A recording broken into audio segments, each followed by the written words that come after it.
এটা লেখা যাচ্ছে ମୁଁ ତୁମ୍ଭମାନଙ୍କୁ ଅନାଥ କରି ଛାଡ଼ି ଯିବି ନାହିଁ, ମୁଁ ତୁମ୍ଭମାନଙ୍କ ନିକଟକୁ ଆସୁଅଛି। ପ୍ରଭୁ ଯୀଶୁଖ୍ରୀଷ୍ଟ ତାଙ୍କର ମୃତ୍ୟୁ ପୂର୍ବରୁ ଶେଷ ସପ୍ତାହର ସମୟରେ ଏହି ବାକ୍ୟ ସେ କହିଅଛନ୍ତି।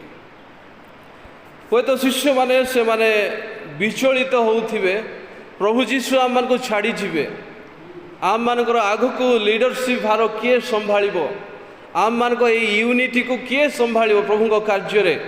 ତ ପ୍ରଭୁ ସେମାନଙ୍କୁ ଉତ୍ସାହ ଦେବା ପାଇଁ କହନ୍ତି, ମୁଁ ତୁମମାନଙ୍କୁ ଅନାଥ କରି ଛାଡ଼ିଯିବି ନାହିଁ। ଆମମାନେ ଚିନ୍ତା କରିବା, ଜାଣିବାର ଆବଶ୍ୟକ ଯେ ଆମମାନେ ଅନାଥ ନୋହୁଁ। ଆମମାନଙ୍କର ଗୋଟିଏ ସ୍ୱର୍ଗୀୟ ବାପା ସେ ସ୍ୱର୍ଗରେ ଅଛନ୍ତି। ଯେଉଁମାନେ ଅନାଥ ପିଲାମାନେ ସେମାନେ ଚିନ୍ତାରେ ଥାନ୍ତି ବା ପିତାଙ୍କର ପ୍ରେମକୁ ସେମାନେ ଜାଣିପାରନ୍ତି ନାହିଁ। ହୁଏତ ସେମାନେ ହଷ୍ଟେଲରେ ଥାନ୍ତି, ଖାଇବା ପାଇଁ ମିଳେ, ପିନ୍ଧିବା ପାଇଁ ମିଳେ, କିନ୍ତୁ ପିତାଙ୍କର ପ୍ରେମକୁ ସେମାନେ ପାଆନ୍ତି ନାହିଁ, ଯଦ୍ୱାରା ସେମାନେ ଇନସିକ୍ୟୁର ଫିଲିଂ କରନ୍ତି। ସେମାନେ ଗୋଟେ ବିପଦଗ୍ରସ୍ତରେ ଅଛୁ, ମୋର ଗୋଟେ ଆଶଙ୍କା ଅଛି, ଏ ପ୍ରକାର ସେମାନେ ଅନୁଭବ କରିଥାନ୍ତି। କିନ୍ତୁ ପ୍ରଭୁ ଆମମାନଙ୍କୁ କଥା କହନ୍ତି, ମୁଁ ତୁମମାନଙ୍କୁ ଅନାଥ କରି ଛାଡ଼ୁନାହିଁ, ତୁମମାନଙ୍କର ଜଣେ ସ୍ୱର୍ଗସ୍ଥ ବାପା ଅଛନ୍ତି। ଏହା ଆମମାନେ ସମସ୍ତେ ଜାଣିବାର ଅଛି, ବୁଝିବାର ଅଛି। ପ୍ରେଜ୍ ଦ ଲର୍ଡ। ପ୍ରଭୁ ଆମମାନଙ୍କୁ ଅନୁଗ୍ରହ କରନ୍ତୁ। ପ୍ରିୟମାନେ, ଅନେକ ସମୟରେ ଆମମାନେ ଅନାଥ ଭଳିଆ ଚିନ୍ତା କରିଥାଉ, ବ୍ୟତିବ୍ୟସ୍ତ ହୋଇଥାଉ, ପରିସ୍ଥିତିକୁ ନେଇକି ଘାବରାଇ ଯାଇଥାଉ। କିନ୍ତୁ ଏହି ବାକ୍ୟ ଆମମାନଙ୍କୁ ପୁନର୍ବାର ମନେ ପକାଇ ଦେଉଛି ଯେ ଆମ୍ଭମାନଙ୍କ ନିମନ୍ତେ ଜଣେ ସ୍ୱର୍ଗୀୟ ବାପା ଅଛନ୍ତି। ଆମମାନଙ୍କୁ ସେ ଯତ୍ନ ନିଅନ୍ତି, ଆମମାନଙ୍କ ପରିସ୍ଥିତିକୁ ସେ ପରିବର୍ତ୍ତନ କରନ୍ତି। ସେ ସିଂହାସନରେ ବସି ଅଛନ୍ତି, ସମସ୍ତ ବିଶ୍ୱ ତାହାଙ୍କର ଅଧୀନ।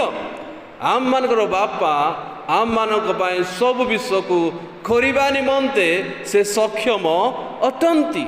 କିନ୍ତୁ ଅନାଥ ପିଲାମାନେ ସେମାନେ ବ୍ୟତିବ୍ୟସ୍ତ ହୁଅନ୍ତି, ସେମାନେ ନିରାଶ ହତାଶ ହୁଅନ୍ତି। କିନ୍ତୁ ଆମ୍ଭେମାନେ କ'ଣ ନୋହୁଁ? ଅନାଥ ନୋହୁଁ। ତ ଆଜିର ବାକ୍ୟର ଥିମ୍ ଅନୁସାରେ ଆମମାନେ ଆମମାନଙ୍କ ଈଶ୍ୱରଙ୍କୁ ଆମମାନେ କ'ଣ କରିବା? ଜାଣିବା। ଈଶ୍ୱରଙ୍କୁ ଜାଣିବା, ଆମମାନଙ୍କର ସ୍ୱର୍ଗୀୟ ବାପାଙ୍କୁ ଜାଣିବା, ସ୍ୱର୍ଗୀୟ ବାପାଙ୍କ ସହିତ ଆମମାନେ ସମ୍ପର୍କରେ ରହିବା, ସେ ବିଷୟରେ ଆମମାନେ ଆଜି ଚିନ୍ତା କରିବା। ତ ଜହନ 17 ଅଧ୍ୟାୟରେ ପ୍ରଭୁ ଯୀଶୁଖ୍ରୀଷ୍ଟଙ୍କର ଏହା ଗୋଟେ ତାଙ୍କରି ବ୍ୟକ୍ତିଗତ ପ୍ରାର୍ଥନା ଅଟେ। ଆମମାନେ ଯେଉଁ ପ୍ରାର୍ଥନା କରୁଛୁ ତାହା ଶିଷ୍ୟମାନଙ୍କୁ ଶିଖାଉଥିଲେ, କିନ୍ତୁ ତାହା ପ୍ରଭୁଙ୍କର ପ୍ରାର୍ଥନା ନୁହଁ। ଏହି ପ୍ରାର୍ଥନା ଯାଜକୀୟ ପ୍ରାର୍ଥନା ପ୍ରଭୁ ଯୀଶୁଖ୍ରୀଷ୍ଟ ଖ୍ରୀଷ୍ଟିଆନ ଲୋକମାନଙ୍କ ପାଇଁ, ଶିଷ୍ୟମାନଙ୍କ ନିମନ୍ତେ ସେ ପ୍ରାର୍ଥନା କରିଅଛନ୍ତି। ଏହା ହେଉଛି ପ୍ରଭୁ ଯୀଶୁଖ୍ରୀଷ୍ଟଙ୍କର ପିତାଙ୍କ ଠାରେ ଯାଜକୀୟ ପ୍ରାର୍ଥନା। ଆମମାନେ ଯେଉଁ ମାଥ୍ୟୁରେ 6 ଅଧ୍ୟାୟରେ ଆମମାନେ କରୁଛୁ, ତାହା ପ୍ରଭୁଙ୍କର ପ୍ରାର୍ଥନା ନୁହଁ। ଶିଷ୍ୟମାନଙ୍କୁ ଯେତେବେଳେ ସେ ଟ୍ରେନ୍ ଅପ୍ କରୁଥିଲେ, ସେମାନେ କହିଲେ କି ପ୍ରକାର ପ୍ରାର୍ଥନା କରାଯିବ। ପ୍ରଭୁ ସେମାନଙ୍କୁ ପ୍ରାର୍ଥନା ଏ ପ୍ରକାର ମଡ଼େଲରେ, ଏ ପ୍ରକାର ଭାବରେ ତୁମେ ପ୍ରାର୍ଥନା କର ବୋଲି ସେ ଶିଖାଇଲେ। କିନ୍ତୁ ଏହା ପ୍ରଭୁ ଯୀଶୁଖ୍ରୀଷ୍ଟଙ୍କର ଆମ୍ଭମାନଙ୍କ ନିମନ୍ତେ, ନିଜର ଲୋକମାନଙ୍କ ନିମନ୍ତେ, ଶିଷ୍ୟମାନଙ୍କ ନିମନ୍ତେ ପିତାଙ୍କ ଠାରେ ଯାଜକୀୟ ପ୍ରାର୍ଥନା ଅଟେ। ତାମାନେ ଦେଖିବା 25 ପଦ ଆମମାନେ ପଢ଼ିବା। ହେ ଧାର୍ମିକ ପିତା, ଜଗତ ତୁମ୍ଭଙ୍କୁ ଜାଣିନାହିଁ, କିନ୍ତୁ ମୁଁ ତୁମକୁ ଜାଣିଅଛି, ଆଉ ତୁମ୍ଭେ ଯେ ମୋତେ ପ୍ରେରଣ କଲ ତାହା ଏମାନେ ଜାଣିଅଛନ୍ତି। ପ୍ରଭୁଙ୍କ ମହାନାମର ଧନ୍ୟବାଦ ହେଉ। ପ୍ରିୟମାନେ, 24 ପଦ ମୁଁ ପଢ଼ୁଛି। ହେ ପିତା, ତୁମ୍ଭେ ମୋତେ ଯେଉଁମାନଙ୍କୁ ଦେଇଅଛ, ମୁଁ ଯେଉଁଠାରେ ଥାଏ ସେମାନେ ମଧ୍ୟ ଯେପରି ସେଠାରେ ମୋହର ସହିତ ରହିବେ, ଓ ଜଗତର ପତନ ପୂର୍ବେ ତୁମ୍ଭେ ମୋତେ ପ୍ରେମ କରିଥିବାରୁ ମୋତେ ଯେଉଁ ମହିମା ଦେଇଅଛ मोहर सही महिमा से माने जेपरी देखिबे एहा मोहर इच्छा। ये जो प्रार्थना शिष्य मानक निमंते ख्रिस्टियन लोक मानक निमंते आम्भ मानक निमंते सही समय जीशु सहित 11 जन शिष्य थिले, जड़े बैकस्लाइड हो गला, किंतु आम मैंने समस्ते ताहांकर शिष्य आज आम्भे माने जे प्रकार एक हेबा सेथिपाई से प्रार्थना करियछंती। 11 पदरे लेखा जाछि बारंबार मु आउ ए जगतरे रहू नाही किंतु ए माने जगतरे रहुअछंती, पुणी मु तुम निकट को जाउछि। पवित्र पिता तुम नाम रे सेमान को रक्षा कर, जो नाम तुम्हें मते देइछ जेपरी आम्भे माने जे प्रकार एक सही प्रकार से माने सही प्रकार एक हुंतु। Praise the Lord. आमे देखुछु प्रभु जीशु ख्रीष्ट इस स्थान से कहती पिता आम्भे माने जे प्रकार एक, पिता पुत्र सदाबेले से माने एक, से आद्य अछंती, से माने कौनसी विच्छिन्न नहीं। केवल क्रूसार्पित समय 3 घंटा निमंते पितांक सहित प्रभु जीशु ख्रीष्टंकर संपर्क विच्छिन्न होइथिला, जेहेतु से पापी मानकर पाप निज स्कंदरे बही नेले, पापी स्वरूप हेले, से पापी एवं पवित्र पितांकर संपर्क रुहे नहीं। अल्प समय निमंते से मानकर संपर्क विच्छिन्न हैला, किंतु प्रभु जीशु ख्रीष्ट कहते हे पिता आम्भे माने जेपरि एक अनंत काल निमंते एक संपर्क रे अछु, एक आम मानकर मत आम मानकर भावना एक, आम मानकर कार्य एक, आम माने सहमति अछु, सब विषय रे कॉन्ट्राडिक्टरी नहीं, विवाद नहीं, मतांतर नहीं। आम्भे माने जेपरि एक होइकी अछु ए माने मध्य एक हुंतु बोली प्रभु जीशु ख्रीष्टंकर एहा होछि प्रार्थना। दुखर विश्व प्रिय माने आम मानकर ख्रिस्टियानिटी रे आम मानक मध्य रे आम माने अल्प अछु, किंतु आम मानक मध्य से एकता नहीं, यूनिटी नहीं। मोर मत अलगा, अन्य मानकर मत अलगा। गोटे जग भल विश्व कहले ताहाठारे आम समर्थ हो न थाउ, आम मानकर भावना, आम मानकर चिंता, आम मानकर कार्यकलाप भिन्न भिन्न अटे प्रिय माने, किंतु प्रभु को गौरव निमंते प्रभु निमंते आम समस्ते एक मन हेब। ख्रीष्टंकर जे प्रकार मन तुम मानकर सही प्रकार मन हो बोली आम माने फिलिपियो रे आम माने देखुअछु। आम मानकर मन आम मानकर कार्य हो तो आम गोटे जगह बसी अच्छु प्रिय माने आम माने एक नहु। शिष्य मानक मध्य से दिन एकतार भाव थिला, से प्रभु कहते आम्भे माने जेपरि एक इटर्निटी पाई अनंत काल निमंते माने एक अच्छु पिता ए माने मध्य एक हुंतु, एकता बजाई रखंतु, परस्पर दुख सुख रे से माने एक हुंतु, परस्पर जत्न नियंतु, परस्पर से माने सहभागितार रहंतु। से ए प्रकार से प्रार्थना करिथिले। तो आम मैंने देखुअछु आम्भे माने जेपरि आम मानकर पिता को जानिबा, आम माने प्रथम तो अनाथ नहु, आम मानक पिता स्वर्ग रे अछंती, आम मानकर बापा अछंती, आम्भे मानक से जत्न नियंती, आम मानक से देखंती, आम मानक विषय से चिंता करंती। आम माने अनाथ नहु ए विषय आम माने जानिबार आवश्यक प्रिय माने। आमे अनाथ भलिया आम अनेक समय चिंता व्यतिव्यस्त विव्रत कौन करी मो सहित किए अच्छी ए प्रकार आम व्यतिव्यस्त होचु, किंतु जो माने बापा को जानी अच्छी पिता को जानी अच्छी से माने कौनसी परिस्थिति रे मध्य व्यतिव्यस्त हेबे नहीं। आम माने बापा को आम माने जानिबार अछि, आम मानकर बापा सब से करि पारंती, ताहांको द्वारा समस्त विश्व सृष्टि होइछि बोली कलस्य 3 अध्याय आम माने देखि पारुछु। ताहांको बिना कौनसी मध्य विश्व सृष्टि हेई नहीं। पिता सब कार्य से करि पारंती, सर्वशक्तिमान से सब सक्षम से रखी अछंती, ताहांको आयतरे समस्त ई ब्रह्मांड चली थाए, ताहांको बिना अजाणतरे कौनसी विश्व ई जगतरे घटे नहीं। प्रभु आदेश नदेले आम मानकर विश्व रे आम मानकर जीवन में कौनसी बाधा विघ्न आसब ना। प्रभु जाणिकी अनुमति पाइकी समस्त विषय होता है प्रिय माने तो सही बाधा विघ्न समय आम मैंने कि प्रकार रिएक्शन करूँ आम मान जड़े पिता अच्छा बोली आम मैंने कौन होबार अच्छी अटल भाव आम मैंने रहीबार आवश्यकता अच्छी प्रभु को मान आम धन्यवाद हो जे आम मैंने कौन करवा ताहांकु आम मैंने जानिबा तो प्रभु जीशु ख्रीष्ट जन 1:18 अध्याय आम मैंने देखुअछु जो पिता को पिता की प्रकार थिबे पिता केमिति थिबे आ माने एई जो समाज रे अनेक चिंता भावना अच्छी हुए तो पिता जड़े जज भाया थे हुए तो पिता जड़े पुलिसमैन भाया थे से प्रहार करेंगे जो लोक मानकर मिसकनसेप्शन जो भ्रांत चिंता थिला ताहाकु रिवील करने प्रकाशित करने प्रभु जीशु ख्रीष्ट से जगत को आसिले आम 18 पदर देखुछु कहीं के ईश्वर को देखी नहीं पितांक कलशित अद्वितीय पुत्र ताहांकु प्रकाश कले पिता आउ पुत्र से समान एक अटंती से दुई जन समान से कार्य करती जड़े बड़ जड़े नीच सेमिति नुह से माने एक से समस्ते पिता जे प्रकार कार्य करते पुत्र मध्य से प्रकार समान क्षमता से रखी अछंती तो पिता को कहीं जानती ना किंतु पिता को प्रभु जीशु ख्रीष्ट प्रकाश कले पिता ए प्रकार दयालु बोली से दया मान को से देखाइले पिता ए प्रकार प्रेमिक बोली प्रभु जीशु ख्रीष्ट मान को प्रेम से कले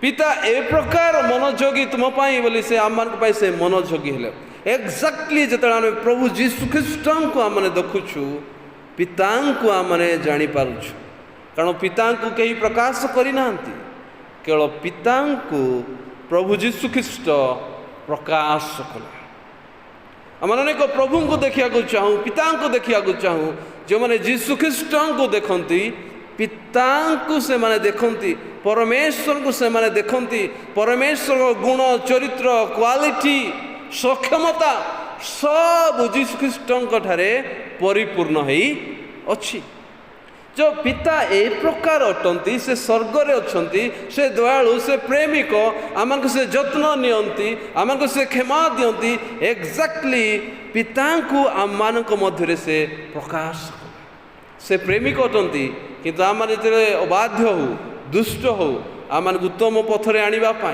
आम को सीधा करने से आम को शासन मध्य से करती तो कहबार अर्थ प्रभु जीशु ख्रीष्ट पिता को कौन कले से प्रकाश कले निजर जीवन द्वारा से जे प्रकार चलिले तांकर चलिबा द्वारा कार्य द्वारा जीशु ख्रीष्ट को आम मैंने जो मेडिटेशन करूँ ताको जो आम मैंने देखू ताको चरित्र द्वारा आम जो स्टडी करूँ आम मैंने पिता को देखी था तो प्रभु जीशु ख्रीष्ट पवित्र नाम धन्यवाद हो जे आम मानकर जो मिसकनसेप्शन थिला प्रभु जीशु ख्रीष्ट से पिता को कौन कले प्रकाश कले तो पिता को आम माने कौन करिया प्रिय माने जानिबा आम माने तलको जीवा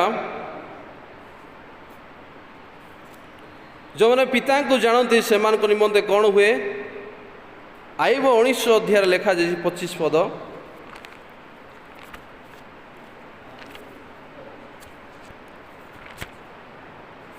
आई 19:25 जल्दी पढ़े किए पाइले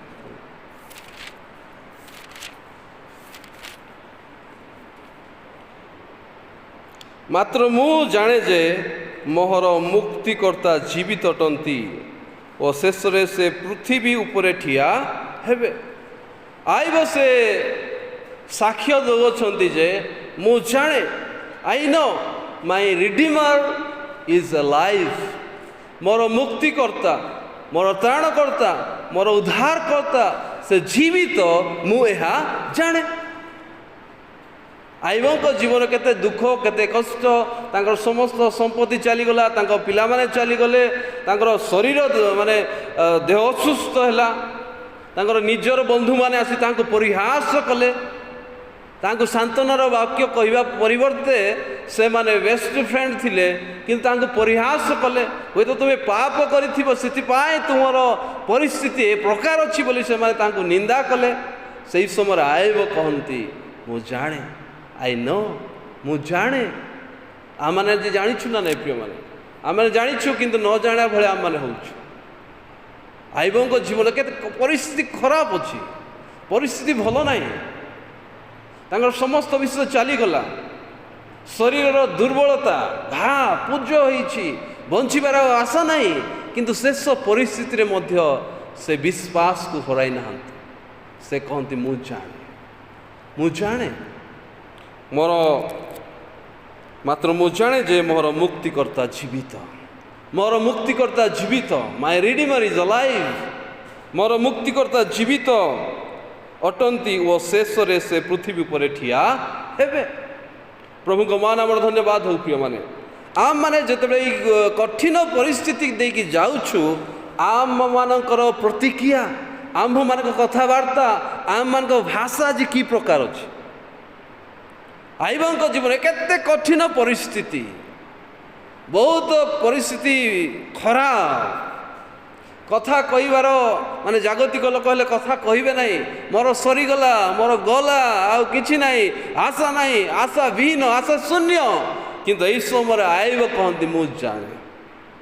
ଆଜିର ପ୍ରସଙ୍ଗ କ'ଣ? ଆମ୍ଭେମାନେ ଆମମାନଙ୍କ ପିତାଙ୍କୁ ଜାଣୁ, ଆମ୍ଭମାନଙ୍କର ବାପାଙ୍କୁ ଆମମାନେ ଜାଣୁ। ସେ କ'ଣ କରିପାରନ୍ତି, ସେ ମୋତେ ମୁକ୍ତି କରିପାରନ୍ତି, ମୋତେ ସେ ଉଦ୍ଧାର କରିପାରନ୍ତି। ଆୟୋବଙ୍କର ଏହା ହେଉଛି ଭାଷା। ପ୍ରିୟମାନେ, ତ ଆମମାନଙ୍କ ଭାଷାକୁ ଆମମାନେ ଟିକେ ପରିବର୍ତ୍ତନ କରୁ। ପ୍ରିୟମାନେ, ଆମମାନଙ୍କର ପରିସ୍ଥିତିରେ ଆମେ କି ପ୍ରକାର ରିଆକ୍ସନ୍ ହେଉଛୁ, ତାହା ଆମମାନେ କ'ଣ କରୁ? ପରିବର୍ତ୍ତନ କରୁ। ତ ଆମମାନେ ଆଉ ଗୋଟେ ପଦ ଦେଖିବା, ଯେଉଁମାନେ ପ୍ରଭୁଙ୍କୁ ଜାଣନ୍ତି, ପିତାଙ୍କୁ ଜାଣନ୍ତି, ସେମାନେ କି ପ୍ରକାର ଅଟନ୍ତି ଆମମାନେ ଦେଖିବା। ଦାନିଏଲ ପୁସ୍ତକ ଆମମାନେ ଖୋଲିବା, 11:32 ପଦ। ହଁ, ପୁଣି ଯେଉଁମାନେ ନିୟମର ପ୍ରତିକୂଳରେ ପୃଷ୍ଠଚାରଣ କରନ୍ତି, ସେ ଚାଟୁବାକ୍ୟ ଦ୍ୱାରା ସେମାନଙ୍କୁ ବିପଦଗାମୀ କରାଇବ। ମାତ୍ର ଯେଉଁ ଲୋକମାନେ ଆପଣା ପରମେଶ୍ୱରଙ୍କୁ ଜାଣନ୍ତି, ସେମାନେ ବଳବାନ ହେବେ ଓ ମହତ କର୍ମ କରିବେ। ପ୍ରଭୁଙ୍କ ମାନ ଆମର ଧନ୍ୟବାଦ ହଉ। ପ୍ରିୟମାନେ, ଆମେ ଦେଖିଲୁ, ମାତ୍ର ଯେଉଁ ଲୋକମାନେ ଆପଣା ପରମେଶ୍ୱରଙ୍କୁ ଜାଣନ୍ତି, ନିଜର ସ୍ୱର୍ଗୀୟ ବାପାଙ୍କୁ ଜାଣନ୍ତି, ପରମେଶ୍ୱରଙ୍କୁ ଜାଣନ୍ତି, ସେମାନେ କ'ଣ କରିପାରିବେ? ସେମାନେ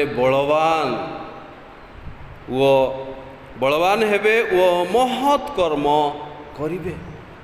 ଦାନିଏଲଙ୍କ ଜୀବନରେ ଆମମାନେ ଦେଖୁଛୁ ପ୍ରିୟମାନେ, ଦାନିଏଲ ପରମେଶ୍ୱରଙ୍କୁ ସେ ଜାଣିଥିଲେ। ଦାନିଏଲ ଜଣେ ଅନ୍ୟ ଦେଶରେ ସେ ଅଛନ୍ତି, ବନ୍ଦିସ୍ଥ ଅବସ୍ଥାରେ ସେ ଅଛନ୍ତି, ତାଙ୍କ ସହିତ କେହି ନାହିଁ, ତାଙ୍କର କିଛି ଯୁବା ସାଙ୍ଗମାନେ ଅଛନ୍ତି। ତାହାଙ୍କୁ ସିଂହମାନଙ୍କ ଗାତରେ ପକାଯାଇଥିଲା। ସେହି ସମୟରେ ମଧ୍ୟ ପରମେଶ୍ୱରଙ୍କୁ ସେ ଅସ୍ୱୀକାର କଲେ ନାହିଁ। ତାଙ୍କର ଦୋଷ ଦୁର୍ବଳତା କ'ଣ ଥିଲା? ସେମାନେ କୌଣସି ଦୋଷ ଦୁର୍ବଳତା ପାଇଲେ ନାହିଁ। ଯେଉଁମାନେ ଦାନିଏଲଙ୍କ ବିରୁଦ୍ଧରେ ଉଠିଲେ କମ୍ପ୍ଲେନ୍ କରିବା ପାଇଁ ରାଜାଙ୍କ ଠାରେ, ସେମାନେ କୌଣସି ତାଙ୍କର ଦୁର୍ବଳତା, ଦୁଷ୍ଟାମି ବିଷୟ ସେମାନେ ପାଇଲେ ନାହିଁ। କିନ୍ତୁ ରାଜାଙ୍କର ଯେଉଁ ଆଦେଶ ଥିଲା ଯେ କେହି ମଧ୍ୟ ନିଜର ପରମେଶ୍ୱରଙ୍କୁ ପ୍ରାର୍ଥନା କରିବେ ନାହିଁ, କିନ୍ତୁ ଦାନିଏଲ କ'ଣ କଲେ? ସେ ପ୍ରାର୍ଥନା କଲେ। ତାଙ୍କର ସେଇ ପ୍ରାର୍ଥନା ହିଁ ଅନ୍ୟମାନଙ୍କ ନିମନ୍ତେ କ'ଣ ଥିଲା? ଗୋଟେ ଅବାଧ୍ୟର ବିଷୟ ଥିଲା।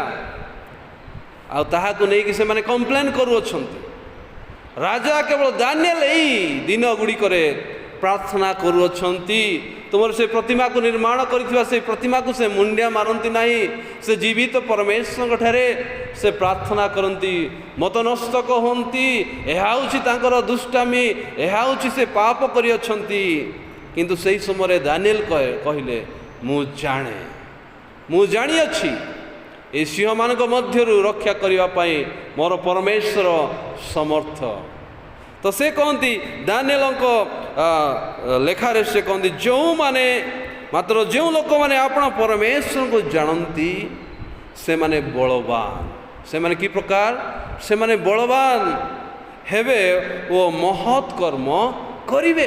ପ୍ରଭୁଙ୍କ ନିମନ୍ତେ ସେମାନେ ମହତ୍ କର୍ମ କରିବେ। ପ୍ରିୟମାନେ, ମଣ୍ଡଳୀ ନିମନ୍ତେ, ଖ୍ରୀଷ୍ଟିଆନିଟି ପାଇଁ, ପ୍ରଭୁଙ୍କ ମହିମା ଗୌରବ ନିମନ୍ତେ ସେମାନେ ମହତ୍ ଆଶ୍ଚର୍ଯ୍ୟ ବିଶ୍ଵ ସେମାନେ କରିବେ। ଦାନିଏଲଙ୍କୁ ପରମେଶ୍ୱର ଅଦ୍ଭୁତ ଆଶ୍ଚର୍ଯ୍ୟ ଭାବରେ ପରମେଶ୍ୱର ତାଙ୍କୁ ବ୍ୟବହାର କଲେ। ସେ ନବୁକଦ୍ନେଚ୍ଛରଙ୍କ ସମୟରେ ଦାନିଏଲଙ୍କ ଭଳିଆ ବିଦ୍ୱାନ ବ୍ୟକ୍ତି ଆଉ ପାଇଲେ ନାହିଁ। ପରମେଶ୍ୱର ତାଙ୍କୁ ଉଠାଇଲେ।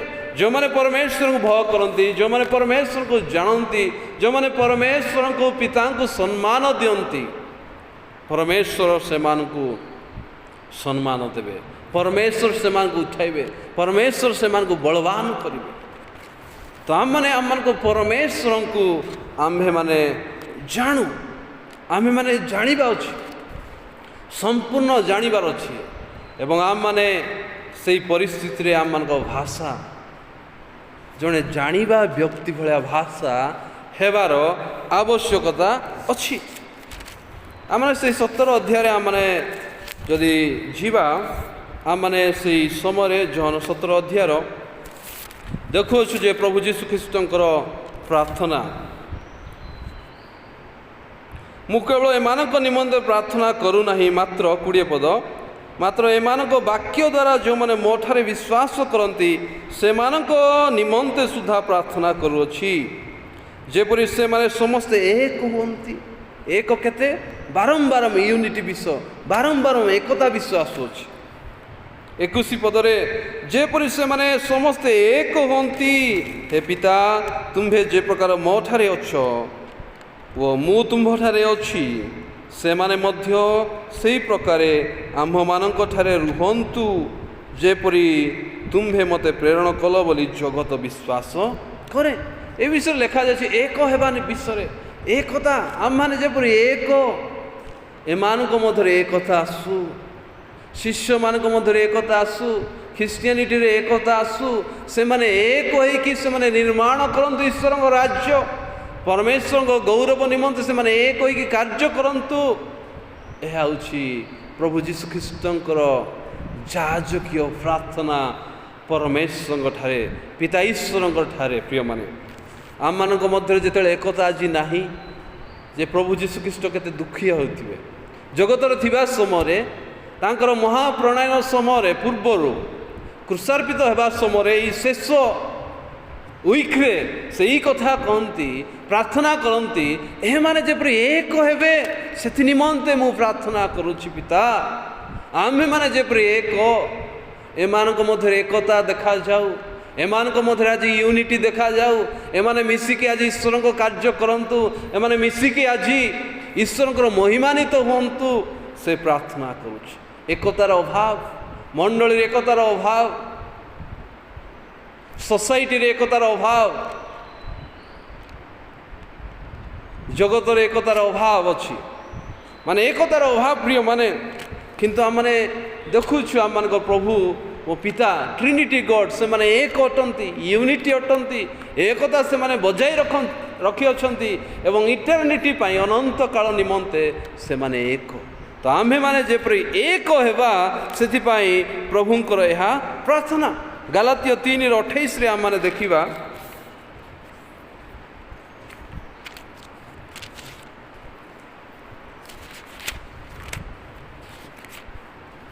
जिहुदी की ग्रीक, दासों के स्वाधीन, पुरुषों की स्त्री, तुमମାନଙ୍କ ମଧ୍ୟରେ କିଛି ହିଁ ପ୍ରଭେଦ ନାହିଁ, କାରଣ ଖ୍ରୀଷ୍ଟ ଯୀଶୁଙ୍କ ଠାରେ ତୁମେମାନେ ଏକ।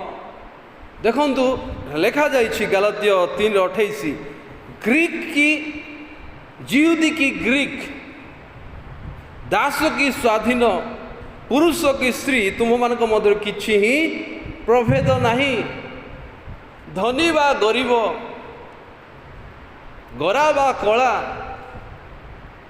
आम जदि देखा बड़ लोक बा छोट लोक प्रभु कहती तुम्हें माने समस्ते ख्रीष्टों ठारे एक जेहेतु तुम्हें माने ख्रीष्टों को जानिअछ ख्रीष्टों परिचय पाइअछ एबे तुम्हें माने कौन एक एक आम प्रभेद नहीं आम मैंने समस्ते कौन एक एकता को आम मैंने कौन करवा बजाई कि आम मैंने रखा यह आम मानकर प्रभु वाक्य द्वारा कथा कहते जे आम मैंने एक ख्रीष्टों ठारे आ दलभेद नहीं मतभेद नहीं अन्य मानक ठारे अन्य ठारे अच्छी धनी गरीब कास्ट सिस्टम अच्छी विभिन्न प्रकार विषय अच्छी शिक्षकता योग्यता अच्छी किंतु प्रभु यही समस्त विषय देखुना ख्रीष्टों ठारे जिते तुम ख्रीष्टों ठारे अच्छ मे बी यू आर वाइज और डम शिक्षित बा अशिक्षित ज्ञानी बा मूर्ख यही सब प्रभेद नहीं यू आर वन ख्रीष्टों ठारे प्रभु जीशु ख्रीष्टों ठारे आम मैंने कौन एक आम मैंने कौन अच्छु प्रिय माने आम मैंने एक अच्छु प्रथम करंतियों आम जो देखा एक अध्याय विश्वासी मानकर कि प्रकार से माने कथबार्ता होते से समय प्रभुकर वाक्य कह जाऊँगी प्रथम करंतिय 1:10-13 हाँ 1 पर्वर 10-13 हे भाई माने आमମାନଙ୍କ प्रभु जीशु ख्रीष्टଙ୍କ नामରେ ମୁଁ ତୁମମାନଙ୍କୁ ଅନୁରୋଧ କରୁଛି ଯେପରି ତୁମେମାନେ ସମସ୍ତେ ଏକ କଥା କୁହ ଆଉ ତୁମମାନଙ୍କ ମଧ୍ୟରେ ଦଳଭେଦ ନ ହୁଏ କିନ୍ତୁ ତୁମେମାନେ ଏକ ମନରେ ଓ ଏକ ବିଚାରରେ ସମ୍ମିଳିତ ହୁଅ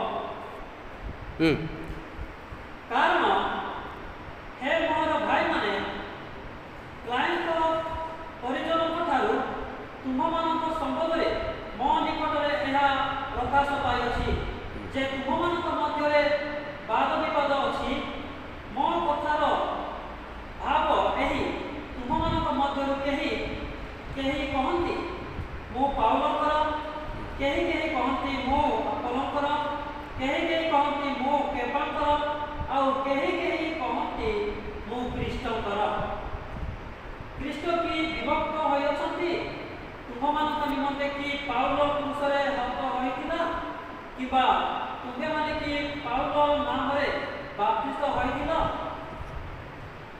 हाँ यहाँ माने स्पष्ट रूप से आम मैंने पढ़िलु प्रिय माने आम मान मध्य मतता अच्छी से प्रभुंर पवित्रात्मा से कहले तुम मान मध्य दलभेद न हो मतभेद न हो तुम मान मध्य विभिन्नता न हो ख्रीष्ट कौन भिन्न भिन्न हो गले कि कहीं कहते मु आपोलोंकर कहीं कहीं पाउलोंकर कारण से माने ग्रेट प्रीचर माने थिले आज आम देखुचु प्रीचर मानक द्वारा मु सही प्रीचर को भल पाए सही वक्ता को मु भल पाए मु ताहा को फॉलो करे ए प्रकार दलभेद अच्छी मु सही मीटिंग को जीवी नहीं जदि से आसी थिले मु जाई थांती ताहांकर कथा को मु सुनी थांती किंतु प्रभुंकर वाक्य कहला सही व्यक्ति मानक द्वारा तुम विभाजित हो नहीं ख्रीष्ट कौन विभाजित हेले कि जदि आम मु समको मु अमको मु तांको भल पाए मु यांको घृणा करे एमिति जदि हेबा आम मानक मध्य यूनिटी हेब ना आम मानक मध्य एकता हेब ना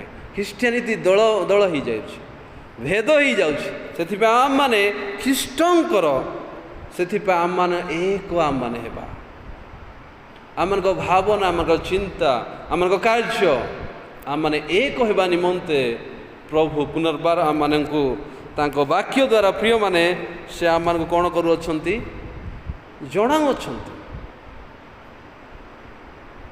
कहीं कहीं पाउलोंकर कहीं कहीं आपोलो ग्रेट प्रीचर वक्ता सही वक्ता को मु भल पाए सही प्रभुंकर दास को भल पाए से दलभेद मतभेद प्रभु जीशु ख्रीष्ट ठारे नुह तो से करंतिय 12 अध्याय मध्य लिखा जाइछि कौन लिखा जाइछि लिखा जाइछि आम माने एक शरीर शरीर केतेटा अंग अछि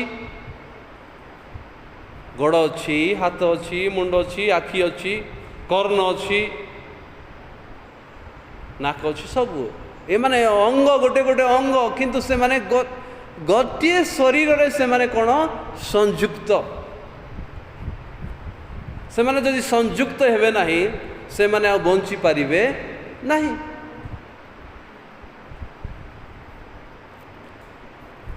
ସେଇ 12 ଅଧ୍ୟାୟ ଲେଖା ସେମାନେ ଭିନ୍ନ କାର୍ଯ୍ୟର ହାସ୍ତର କାର୍ଯ୍ୟ ଭିନ୍ନ, ଗୋଡ଼ର କାର୍ଯ୍ୟ ଭିନ୍ନ, ପାଟିର କାର୍ଯ୍ୟ ଭିନ୍ନ, ନାକର କାର୍ଯ୍ୟ ଭିନ୍ନ, କର୍ଣ୍ଣର କାର୍ଯ୍ୟ ଭିନ୍ନ, କିନ୍ତୁ ସେମାନେ ଏକ। ବିଭିନ୍ନ ଅଙ୍ଗ କିନ୍ତୁ ସେମାନେ ଏକ ହେଇଥିବା ଯୋଗୁଁ ସେମାନେ ସମ୍ପୂର୍ଣ୍ଣ ବଡ଼ି ହେଇଅଛନ୍ତି, ସମ୍ପୂର୍ଣ୍ଣ ଶରୀର ହେଇଅଛନ୍ତି। ପ୍ରିୟମାନେ, ଆମମାନଙ୍କ ଏଇ ଖ୍ରୀଷ୍ଟଙ୍କ ଶରୀରରେ ଆମମାନେ କେହି କେହି ତ ପାଟି ହେଉଛୁ, ପାଟି ମାନେ କେହି କେହି ତ ପ୍ରଭୁଙ୍କର ବାକ୍ୟ ଆମମାନେ କହୁଛୁ, କେହି କେହି ତ ଆମମାନେ ହସ୍ତ ହେଉଛୁ, ହସ୍ତ ଦ୍ୱାରା କାର୍ଯ୍ୟ କରୁଛୁ, ଦାନ ଦେଉଛୁ, କେହି କେହି ତ ଗୋଡ଼ ହେଉଛୁ, ଗୋଡ଼ ଦ୍ୱାରା ଆମମାନେ ଆଗକୁ ବଢ଼ୁଛୁ। ପ୍ରଭୁଙ୍କର ସବୁ ମିଶେଇକି ଗୌରବ ନିମନ୍ତେ ଆମମାନେ ସମସ୍ତେ ଏକ। ପ୍ରଭୁଙ୍କ ମହାନ ଆମର ଧନ୍ୟବାଦ ହଉ ପ୍ରିୟମାନେ। ତ ସେଥିପାଇଁ ଆମମାନେ ଏକ ହେବା ଏବଂ ମଧ୍ୟ ପ୍ରଭୁଙ୍କୁ ଜାଣିବା, ଆମମାନଙ୍କ ପିତାଙ୍କୁ ଆମମାନେ ଜାଣିବା ଏବଂ ତାହାଙ୍କଠାରେ ଆମମାନେ ଏକ ଆମମାନେ ହେବା ଏବଂ ତାହାଙ୍କ ସହିତ ମଧ୍ୟ ଆମମାନେ ସଂଯୁକ୍ତ ଜୀବନ ଯାପନ କରିବା। Christianity is not religious but relationship with God. ଆମମାନଙ୍କ ଏଇ ଖ୍ରୀଷ୍ଟିଆନିଟି ଗୋଟେ ଧର୍ମ ନୁହଁ କିନ୍ତୁ ପରମେଶ୍ୱରଙ୍କ ସହିତ ସୁସମ୍ପର୍କ। ପ୍ରଭୁ ଯୀଶୁଖ୍ରୀଷ୍ଟ ଖ୍ରୀଷ୍ଟିଆନ ଧର୍ମକୁ ସ୍ଥାପନ କରିବା ପାଇଁ ସେ ଆସିନଥିଲେ। ଖ୍ରୀଷ୍ଟ ଆସିଥିଲେ ମାନବ ଜାତିଙ୍କୁ ଉଦ୍ଧାର କରିବା ନିମନ୍ତେ, ରକ୍ଷା କରିବା ନିମନ୍ତେ, ଏହି ପାପରୁ ସେ ମୁକ୍ତ କରିବା ନିମନ୍ତେ। ଖ୍ରୀଷ୍ଟିଆନ ଧର୍ମ ପରମେଶ୍ୱରଙ୍କ ସହିତ ସୁସମ୍ପର୍କ ରଖିବାର ବିଷୟ ଅଟେ। ଖ୍ରୀଷ୍ଟିଆନିଟି ପରସ୍ପର ସହିତ ମଧ୍ୟ ସୁସମ୍ପର୍କ ଏବଂ ପରମେଶ୍ୱରଙ୍କ ସହିତ ମଧ୍ୟ ସୁସମ୍ପର୍କ। ଆମ୍ଭମାନଙ୍କର ଯଦି ନିଜ ମଧ୍ୟରେ ସୁସମ୍ପର୍କ ନାହିଁ, ଏହା ଗୋଟେ କ୍ଲବ୍ ସଦୃଶ ହେବ। କ୍ଲବ୍କୁ ଲୋକ ଆସିବେ ଯିବେ, ଯାତ୍ରାକୁ ଲୋକ ଆସିବେ ଯିବେ, ଏଣ୍ଟରଟେନମେଣ୍ଟ ହେବ ଦେଖିବେ, କିନ୍ତୁ ମଣ୍ଡଳୀ ଗୋଟେ ପ୍ରକାର ବିଷୟ ଯେ ପରସ୍ପର ସହିତ ସେମାନଙ୍କର ସୁସମ୍ପର୍କ ଏବଂ ପରମେଶ୍ୱରଙ୍କ ସହିତ ସେମାନେ କ'ଣ ରଖିବେ? ସୁସମ୍ପର୍କ ରଖିବେ। ଏହା ହେଉଛି ମଣ୍ଡଳୀର ଉଦ୍ଦେଶ୍ୟ। ଯଦି ଆମମାନେ ପରସ୍ପର ସହିତ ମଧ୍ୟ ସୁସମ୍ପର୍କ ରଖିବା ନାହିଁ ପ୍ରିୟମାନେ, ତେବେ ଏହା ଗୋଟେ କ୍ଲବ୍ ସଦୃଶ ହେବ। ସେଥିପାଇଁ ଆମମାନେ ପରସ୍ପର ସହିତ କ'ଣ ରଖିବା? ସୁସମ୍ପର୍କ ଏବଂ ପରମେଶ୍ୱରଙ୍କ ଠାରେ ମଧ୍ୟ ସମ୍ପର୍କ ରଖିବା। ଜହନ 15 ଅଧ୍ୟାୟକୁ ଆମମାନେ ଯିବା। ଜହନ 15 ଅଧ୍ୟାୟକୁ ଯିବା। ଆମମାନେ ଗୋଟେ ପଏଣ୍ଟ ସେଠାରେ ମୁଁ କହିବାକୁ ଚାହେଁ। 5 ଏବଂ 6 ପଦ ପଢ଼ନ୍ତୁ। ମୁଁ ଦ୍ରାକ୍ଷାଲତା, ତୁମ୍ଭେମାନେ ଶାଖା। ଯେ ମୋ ଠାରେ ରହେ ଓ ମୁଁ ତାହାଠାରେ ରହେ, ସେ ପ୍ରଚୁର ଫଳ ଫଳେ, କାରଣ ମୋ ବିନା ତୁମ୍ଭେମାନେ କିଛି କରିପାରୁ ନାହିଁ। କେହି ଯେବେ ମୋ ଠାରେ ନ ରହେ, ତାହେଲେ ସେ ଶାଖା ପରି ବାହାରେ ପକାଇ ଦିଆଯାଏ ଓ ଶୁଖିଯାଏ। ପୁଣି ଲୋକେ ସେଗୁଡ଼ାକ ଏକାଠି କରି ନିଆଁରେ ପକାଇ ଦିଅନ୍ତି ଓ ସେଗୁଡ଼ାକ ପଡ଼ିଯାଏ। ହଁ, ଆମେ ଦେଖିଲୁ ଆଉ ପ୍ରଭୁ ଯୀଶୁ ଏଠାରେ ବାକ୍ୟ ଦେଉଛନ୍ତି, ମୁଁ ଦ୍ରାକ୍ଷାଲତା ତୁମେମାନେ ଶାଖା, ମୋର ପିତା କୃଷକ। କହିବାର ଅର୍ଥ ପ୍ରିୟମାନେ, ପ୍ରିୟ ମଣ୍ଡଳୀ, ଆମମାନେ କ'ଣ? ଆମମାନେ କ'ଣ? ଗୋଟେ ଗୋଟେ ପ୍ରଭୁ ଯୀଶୁ ଯଦି ଦ୍ରାକ୍ଷାଲତା, ଆମେମାନେ କ'ଣ? ଶାଖା ହେଇଅଛୁ। ଯେ ମୋ ଠାରେ ରହେ ଓ ମୁଁ ଯାହାଠାରେ ରହେ ସେ ପ୍ରଚୁର ଫଳ ଫଳେ। ଶାଖା ଯଦି ସେଇ ଲତାଠାରେ ବା ସେଇ ଗଛଠାରେ ଲାଗି ରହେ ନାହିଁ, ସେ କେବେ ମଧ୍ୟ ଫଳିପାରେ ନାହିଁ। ଆମମାନେ କହିବା, ମୁଁ ତ ଜଣେ ଶାଖା, ମୁଁ ତ 30 ବର୍ଷ 40 ବର୍ଷ 50 ବର୍ଷ ଫଳି ଆସୁଅଛି, ଏଇ ବର୍ଷ ଟିକେ ଦ୍ରାକ୍ଷାଲତା ସହିତ ଟିକେ ଅଲଗା ହେବି, ଆମେ ଫଳ ଫଳି ପାରିବା କି? ଯେଉଁଦିନ ଆମମାନେ ଅଲଗା ହେଇଯିବା, ଇମିଡ଼ିଏଟଲି ଆମେ ଶୁଖିଯିବା, ଆମର ଆତ୍ମିକ ଜୀବନ ଶୁଖିଯିବ, ଆମର ଆତ୍ମିକ ଜୀବନ କ'ଣ ହେବ? ଶୁଖିଯିବ। ଆମର ଖ୍ରୀଷ୍ଟିଆନ ଜୀବନ ଆଜି ଶୁଖିଯିବ। ଆମେ ଶୁଖିଯିବା, ତେବେ ଆମେ କ'ଣ ପାଇଁ ଯୋଗ୍ୟ ହେବା? ଲୋକମାନେ ସେ କ'ଣ କରିବେ? ପୋଡ଼ି ପକାଇବେ। ସେଥିପାଇଁ ମାନେ ପ୍ରିୟମାନେ, ତାହାଙ୍କ ସହିତ ଯେଉଁ ଶାଖା ସେଇ ଲତା ସହିତ ସଂଯୁକ୍ତ ହେଇକି ରହେ, ସେ ହିଁ ଫଳ ଫଳେ। ଆମେ କେବେ ମଧ୍ୟ ଯଦି ମଣ୍ଡଳୀ ସହିତ ଆମେ ଅଲଗା ହେବା, କେବେ ମଧ୍ୟ ଖ୍ରୀଷ୍ଟିଆନ ଲାଇଫରେ ଆମେ ବଢ଼ିପାରିବା ନାହିଁ, ଫଳ ଫଳି ପାରିବା ନାହିଁ। ପ୍ରିୟମାନେ, ଆମେ ଯେତେ ବର୍ଷର ଖ୍ରୀଷ୍ଟିଆନ ହଉ, 30, 40, 50, 60, 70 ବର୍ଷ ଯାଏ ମୁଁ ଫଳି ଫଳି ଆସିଲି, କିନ୍ତୁ ଏଇ ବର୍ଷ ଏଇ ସମୟ ଟିକେ ଶାଖା ସହିତ ଅଲଗା ହେବି, ପ୍ରଭୁଙ୍କ ସହିତ ଅଲଗା ହେବି, ପ୍ରଭୁଙ୍କର ମଣ୍ଡଳୀ ସହିତ ଟିକେ ଅଲଗା ହେବି, ସେ ଇମିଡ଼ିଏଟଲି ଶୁଖିବାକୁ ଲାଗିବ। ଆତ୍ମିକ ଜୀବନରେ ସେ ଶୁଖିବାକୁ ଲାଗିବ, ସେ ଫଳ ଫଳିବ ନାହିଁ, ତାର ପତ୍ର ଶୁଖିଯିବ, ସେଇ ଗଛ ଶୁଖିଯିବ, ସେ କେବଳ ଅଗ୍ନି ପାଇଁ ହିଁ ଯୋଗ୍ୟ ହେବ। ସେଥିପାଇଁ ପ୍ରିୟମାନେ, ଖ୍ରୀଷ୍ଟିଆନ ଜୀବନ ତାଙ୍କ ସହିତ ଲାଗି ରହିବାର ଜୀବନ ଅଟେ। ପ୍ରଭୁ ଆମମାନଙ୍କୁ ଆଶୀର୍ବାଦ କରନ୍ତୁ, ପ୍ରଭୁ ଆମମାନଙ୍କୁ ଅନୁଗ୍ରହ କରନ୍ତୁ। ଆମେମାନେ ତାହାଙ୍କ ସହିତ ଲାଗି ରହିବା ନିମନ୍ତେ, ତାହାଙ୍କୁ ଜାଣିବା ନିମନ୍ତେ, ଏକତା ହେବା ନିମନ୍ତେ ପ୍ରଭୁ ଆମମାନଙ୍କୁ ଆହ୍ୱାନ କରିଅଛନ୍ତି। ଶେଷ ପଦ ଆମମାନେ ପଢ଼ିବା ପ୍ରଥମ ଜହନରେ ଉତ୍ତମ ଭାବରେ ପ୍ରଭୁଙ୍କର ଦାସ ପବିତ୍ରାତ୍ମା ପରମେଶ୍ୱର ସେଠାରେ ପ୍ରକାଶ କରନ୍ତି। ପ୍ରଥମ ଜହନକୁ ଆମମାନେ ଯିବା, 1 ଅଧ୍ୟାୟର 3 ପଦ ଏବଂ ଆମମାନେ 7 ପଦ ଆମମାନେ ପଢ଼ିବା।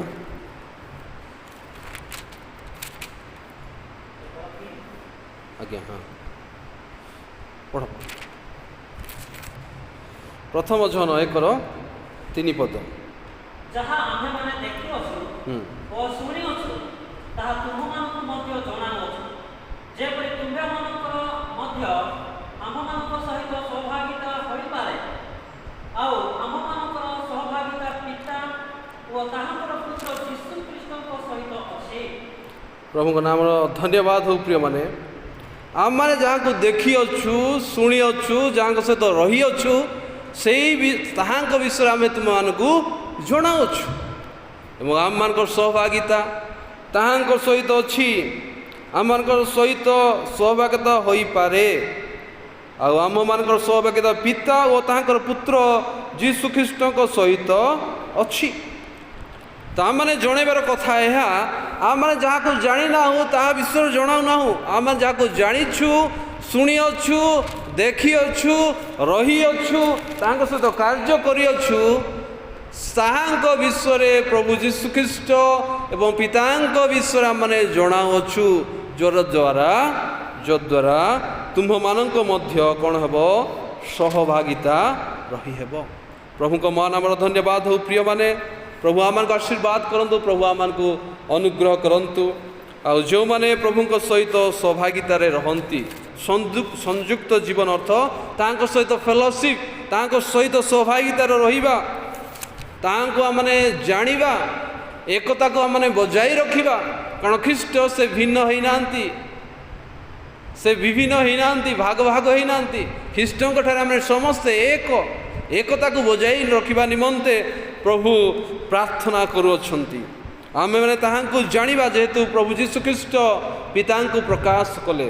ପ୍ରଭୁଙ୍କ ଜୀବନ ଦ୍ୱାରା ଆମେ ତାହାଙ୍କୁ ଜାଣିବା, ଏହା ହେଉଛି ପ୍ରଭୁଙ୍କର ଇଚ୍ଛା। ତାହାଙ୍କୁ ଆମେ ଗୌରବ କରିବା। ପ୍ରଭୁ ଆମମାନଙ୍କୁ ଆଶୀର୍ବାଦ କରନ୍ତୁ, ପ୍ରଭୁ ଆମମାନଙ୍କୁ ଅନୁଗ୍ରହ କରନ୍ତୁ। ପ୍ରିୟମାନେ, ଆମେ ଯଦି ପ୍ରକାଶିତ 21 ଅଧ୍ୟାୟରେ ମଧ୍ୟ ଆଜିର ଶାସ୍ତ୍ରାଂଶ ନିଆଯାଇଛି, କିନ୍ତୁ ସମୟ ଅଭାବ ଥିବା ଯୋଗୁଁ ଆମେ ତାହାକୁ ଆମେ ପାଠ କରିବା ନାହିଁ, କିନ୍ତୁ ଆମେ କେବଳ 8 ପଦ ପଢ଼ିବା। 21ର 8 ପଦ,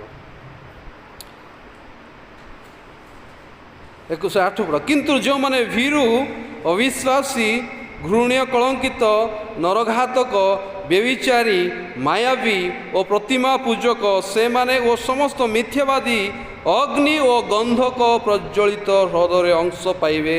ଏହା ହିଁ ଦ୍ୱିତୀୟ ମୃତ୍ୟୁ। କିନ୍ତୁ ଯେଉଁମାନେ ପ୍ରଭୁଙ୍କ ଠାରେ ସହଭାଗିତା ଅଛି, प्रभु को जो मैंने जानी अच्छा परमेश्वर को जानी अच्छा जो मैंने एकता को बजाय रखती यही पूर्व पद गुड़िक लिखा अच्छी आम मैंने गोटे नूतन सृष्टि करवा नूतन विश्व करवा से स्वर्गर विश्व करवा से समय तुम्हें माने मध्य से स्थान आम मान सहित किंतु यही समस्त विश्व जो मैंने पाप कलंकित रही अच्छा से माने से अंश हेबे नहीं। प्रभु आम आशीर्वाद करंतु प्रिय माने आम देखिलु प्रभु को आम माने जानिबा कारण आम मानकर जड़े स्वर्गीय पिता अच्छा ताहां आम माने जानिबा ताहां सहित सहभागिता रहिबा संयुक्त जीवन यापन करिबा एवं आम माने एकता को बजाय रखिबा यह ही प्रभुंकर जाजकीय प्रार्थना। आसतु प्रभु आम आशीर्वाद करंतु आसतु आम प्रार्थना करिबा। स्वर्गीय प्रेमिक पिता आम धन्यवाद करुछु गौरव करुछु स्तुति करुछु वंदना करुछु प्रभु धन्यवाद दौछु तुम से जाजकीय प्रार्थना निमंते आम मैंने परस्पर सहित एक हवा आम मैंने एकता को बजाय रखा तुम गौरव निमंते आम को से साहाय्य कर आत्मा पवित्र आत्मा को आम मान को तुम्हें दत्त करियछ आम धन्यवाद दौछु आम मैंने अनाथ न हो बापा तुम्हें आम मानकर पिता अच्छ से आम मैंने धन्यवाद दौछु आम तुम सहित सहभागिता जीवन रखिपारू संयुक्त जीवन रखिपारू आम प्रत्येक तुम्हें आशीर्वाद कर सब गौरव महिमा आदर संभ्रम तुमको दे छोट प्रार्थना प्रिय प्रभु यीशु का नाम मांगुछु आमेन।